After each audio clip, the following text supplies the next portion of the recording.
بسم اللہ الرحمن الرحیم۔ السلام علیکم دوستو، لاکھوں اور کروڑوں درود و سلام محمد و آل محمد پر ایک نئی ویڈیو کے ساتھ آپ کی خدمت میں حاضر۔ آج کا عنوان ہے قتل علی ابن ابی طالب علیہ السلام۔ راشدہ کے چوتھے خلیفہ اور اہل تشیع کے پہلے امام علی ابن ابی طالب علیہ السلام پر خارجی ملعون ابن ملجم نے 26 جنوری 661 عیسوی بمطابق 19 رمضان 40 ہجری کو کوفہ کی اس مسجد میں زہر آلود تلوار کے ذریعہ نماز کے دوران میں قاتلانہ حملہ کیا۔ اس حملہ کی وجہ سے علی ابن ابی طالب علیہ السلام زخمی ہوئے۔ اگلے 2 دن تک آپ زندہ رہے، لیکن زخم گہرا تھا، چنانچہ جانبر نہ ہو سکے اور 21 رمضان 40 ہجری کو وفات پائی۔ آپ تیسرے خلیفہ تھے جن کو خلافت کے دوران قتل کیا گیا۔ آپ سے پہلے عمر بن خطاب اور عثمان بن عفان کو قتل کیا جا چکا تھا۔ علی ابن ابی طالب علیہ السلام 656 عیسوی میں قتل عثمان کے بعد خلیفہ بنے تھے، تاہم انہیں معاویہ بن ابو سفیان اور دیگر افراد کی جانب سے مخالفت کا سامنا کرنا پڑا اور نتیجتاً اسلام میں پہلی خانہ جنگی ہوئی۔ اسے پہلا فتنہ بھی کہا جاتا ہے۔ اس کے بعد اسلامی خلافت 2 حصوں میں بٹ گئی اور یوں خلافت راشدہ کے ساتھ خلافت امیہ کا آغاز ہوا۔ پہلے فتنے کا آغاز تیسرے خلیفہ راشد عثمان بن عفان کی 656 عیسوی میں قتل سے ہوا، جو علی ابن ابی طالب کے 4 سالہ دور خلافت تک جاری رہا۔ 657 عیسوی میں علی ابن ابی طالب نے جنگ صفین میں معاویہ بن ابو سفیان کے ساتھ ثالثی کرنے پر آمادہ ہوئے۔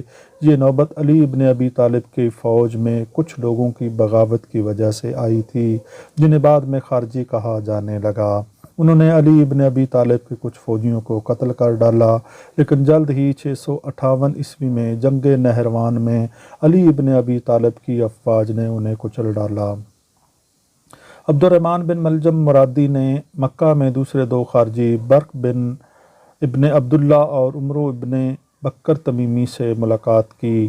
ان لوگوں نے 3 بڑی اسلامی شخصیتوں علی ابن ابی طالب علیہ السلام، معاویہ بن ابی سفیان اور گورنر مصر عمرو بن عاص کو مسلمانوں کے موجودہ حالات کا ذمہ دار قرار دیا اور اپنے وقت کی ناپسندیدہ صورتحال کو حل کرنے کے لیے ان 3 شخصیات کو قتل کرنے اور اپنے اصحاب نہروان کے قتل کا بدلہ لینے کا فیصلہ کیا۔ دراصل ابن ملجم کا علی ابن ابی طالب کو قتل کرنے کا محرک نہروان کی وہ خاتون بنی جس سے اسے محبت تھی۔ اس عورت کا باپ اور بھائی جنگ نہروان میں مارے گئے تھے۔ اس خاتون نے اس شرط پر شادی کی حامی بھری کہ ابن ملجم علی ابن ابی طالب علیہ السلام کو قتل کر دے۔ چنانچہ کوفہ کی مسجد میں ابن ملجم نے علی پر حملہ کیا، جس سے وہ شہید ہو گئے۔ جوابی کارروائی میں اگلے خلیفہ حسن ابن علی نے ابن ملجم کو سزائے موت دے دی۔ اس کے پس منظر کیا تھے؟ وفات محمد صلی اللہ علیہ وآلہ وسلم سے فوری بعد پیغمبر اسلام کی جانشینی پر امت مسلمہ میں پیدا ہونے والے تنازع میں اس سانحہ کی جڑیں تلاش کی جا سکتی ہیں، جہاں اجتماع نے ابو بکر صدیق کی سقیفہ بنی سعدہ کے مقام پر بیعت کر لی۔ سنی مسلمان یہ مانتے ہیں کہ محمد صلی اللہ علیہ وآلہ وسلم نے اپنے بعد اپنے جانشین کو فائز نہیں کیا، جبکہ اہل تشیع کا کہنا ہے کہ غدیر خم کے مقام پر علی ابن ابی طالب علیہ السلام کو خدا کے حکم سے محمد صلی اللہ علیہ وآلہ وسلم نے اپنا نائب نامزد کر دیا تھا۔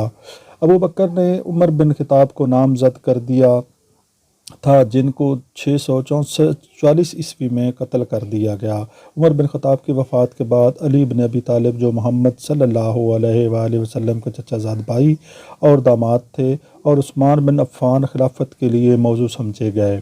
عثمان کو شورا نے ایک مخصوص انتخابی عمل سے نیا خلیفہ نامزد کر دیا۔ علی بن ابن ابی طالب عثمان بن عفان کے 656 میں قتل کے بعد خلیفہ بنے۔ علی ابن ابی طالب کا دور خلافت پہلے فتنے کا ہم زمان ہے، اگرچہ وہ عثمان کے قتل کے 5ویں دن چوتھے خلیفہ راشد منتخب ہو گئے، لیکن اپنے اقتدار کے دوران میں ان کو مخالفت یعنی حزب اختلاف کا سامنا رہا۔ ایک طرف عائشہ زوجہ محمد صلی اللہ علیہ وآلہ وسلم، طلحہ بن عبید اللہ اور زبیر ابن عوام نے مکہ میں ان کے خلاف بغاوت کر دی، اور دوسری طرف امیر معاویہ گورنر شام نے بطور نئے خلیفہ کی بیعت کرنے سے انکار کر دیا، لہٰذا خانہ جنگی شروع ہوئی۔ علی ابن ابی طالب کے ان مقابل افراد کا صرف ایک ہی اعتراض تھا کہ قتل عثمان کا بدلہ کیوں نہیں لیا جا رہا۔ 656 میں پہلی خانہ جنگی سانحہ جمل میں علی ابن ابی طالب علیہ السلام کو فتح ملی۔ مخالفت میں زوجہ محمد صلی اللہ علیہ وآلہ وسلم عائشہ بنت ابی بکر کی زیر کمان صحابہ تھے۔ پھر علی ابن ابی طالب نے امیر معاویہ کے خلاف 657 میں صفین کی لڑائی لڑی۔ یہ جنگ ایک معاہدے کے ساتھ ختم ہوئی جس کے تحت معاویہ بن ابی سفیان کو الگ حکومت بنانے کا موقع ملا۔ جنگ صفین کے بعد جب علی نے معاویہ کے ساتھ جنگ بندی کا معاہدہ کیا تو علی کی فوج کے ایک گروہ نے جنگ بندی سے انکار کیا۔ اس گروہ کو بعد میں خارجی کہا گیا۔ انہوں نے دینی معاملات میں انسانی فیصلے کو غلط قرار دیا اور کہا کہ فیصلہ صرف اللہ کا ہی ہوگا۔ 658 میں انہوں نے بیعت کی خلاف ورزی کی اور بغاوت کرتے ہوئے اعلان کیا کہ جو مسلمان ان کا ساتھ نہ دے گا وہ اسے قتل کر دیں گے۔ علی نے نہروان کی جنگ میں انہیں شکست دی۔ علی کی خلافت کے دوران میں خارج کا قتل سب سے مشکل مرحلہ تھا کہ معاویہ کے خلاف جنگ کے دوران میں وہ علی کے سب سے پکے حمایتی تھے۔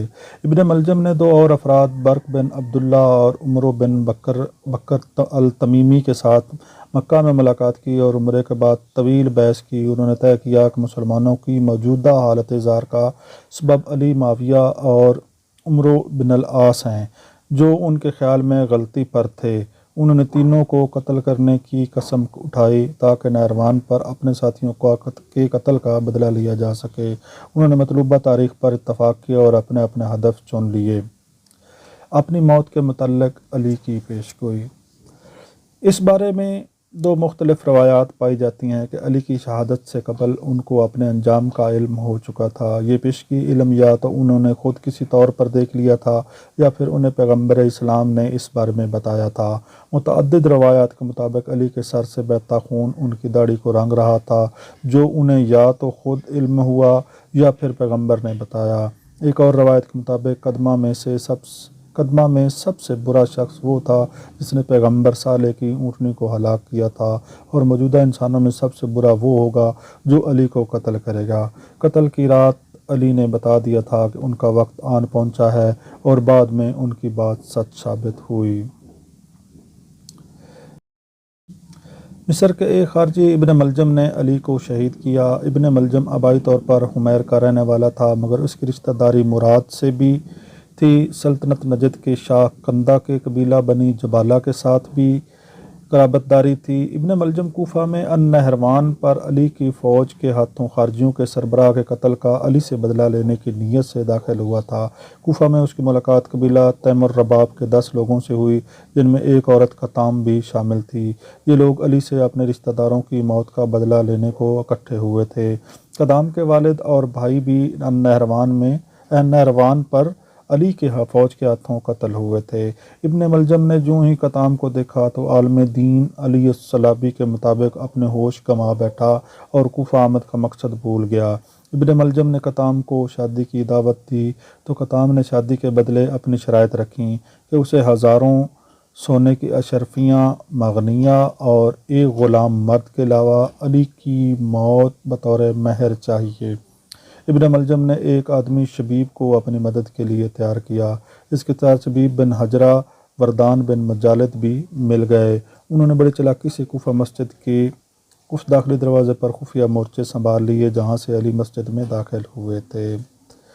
19 رمضان کو علی کوفہ مسجد میں فجر کی نماز کے لیے داخل ہوئے تو ابن ملجم نے زہریلی تلوار سے علی کے سر پر وار کیا، جس سے علی علیہ السلام زخمی ہو گئے۔ شبیب کا وار ضائع گیا اور تلوار دروازے کی لکڑی میں جا لگی۔ کہتے ہیں کہ جب علی کو زخم آیا تو مسجد داخل ہوئے، جہاں نماز فجر میں علی نے سورۃ الانبیاء کی تلاوت کی۔ شبیب وہاں سے بھاگا مگر کندہ کے مقام پر اسے عوامیر نے گھیر لیا، مگر رش کی بنا پر وہ بھاگ نکلنے میں کامیاب ہو گیا۔ وردان بن مجالد اپنے گھر پلٹا مگر اس کے اقرار جرم کے نتیجے میں اس کے رشتہ دار عبداللہ بن نجبہ بن عبید نے قتل کر دیا۔ ابن ملجم کو ایک ہاشمی عصب نسب والے مغیرہ بن نوفل ابن حارث نے دبوچ لیا۔ علی نے حکم صادر کیا کہ اگر اس کی وفات اس زخم سے ہوئی تو ابن ملجم سے اس کا بدلہ لیا جائے۔ 2 دن بعد 21 رمضان 661 میں 62 یا 63 سال کی عمر میں علی کی وفات ہو گئی۔ حسن بن علی علیہ السلام نے اپنے والد علی کی وصیت کے مطابق ابن ملجم کو قصاص کے طور پر قتل کر دیا۔